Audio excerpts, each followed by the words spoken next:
प्यारे आका अलैहिस्सलाम ने फरमाया, एक बंदे के इंतकाल का वक्त था, उसके 3 दोस्त थे। उसने एक को बुलाया और कहा कि तुम, मेरा इंतकाल का वक्त है, तुम मेरे साथ कब तक रहोगे?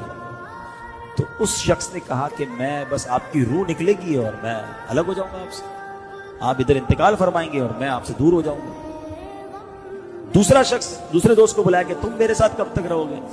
तो कहा जब आपकी रूह निकलेगी तो मैं आपके साथ कब्रिस्तान तक चलूंगा और आपको कब्र में दफना के फिर मैं वापस आ जाऊंगा, आपके रास्ते अलग मेरे रास्ते अलग।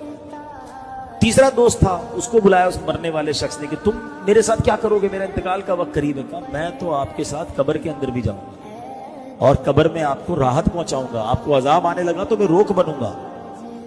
अब नबी पाक अलैहिस्सलाम ने फरमाया, बताओ कौन सा बंदा दोस्त अच्छा है जो मरने के बाद कब्र में भी काम आए? नबी पाक ने फरमाया, पहला वो शख्स या पहला वो दोस्त जो मरते ही ताल्लुक खत्म कर देगा, तो पता है क्या है? फरमाया तुम्हारा माल।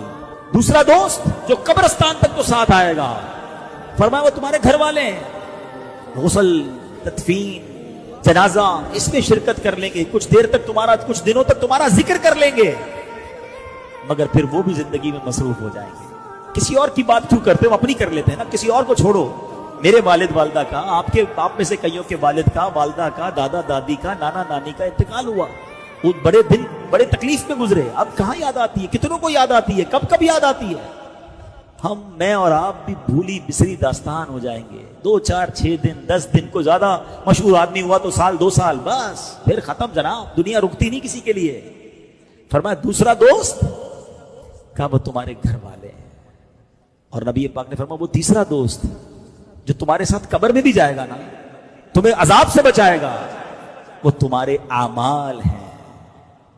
क्या खूबसूरत मिसाल के जरिए बात समझाई है। बताओ, फिक्र अब 3 चीजें ना, पैसा, फैमिली और आमाल, तीनों में से इंपॉर्टेंस किसको देनी चाहिए? सच बताओ। आमाल को हम देते किसको है? पैसे को, और फिर फैमिली को। घर वाले नाराज ना हो जाए। पैसे कमाते भी बच्चों के नाम पर ही है यार, बच्चों को, फैमिली को, डबल ड्यूटियां, तो ओवर टाइम, तो कोशिश भाई अगर जायज तरीके से कमा रहे तो ठीक है, मगर आमाल क्यों छोड़ दिया? हराम में क्यों पड़ गए? नमाजें क्यों कज़ा हो रही हैं? क्योंकि ये तो कब्र में जाना था। कोई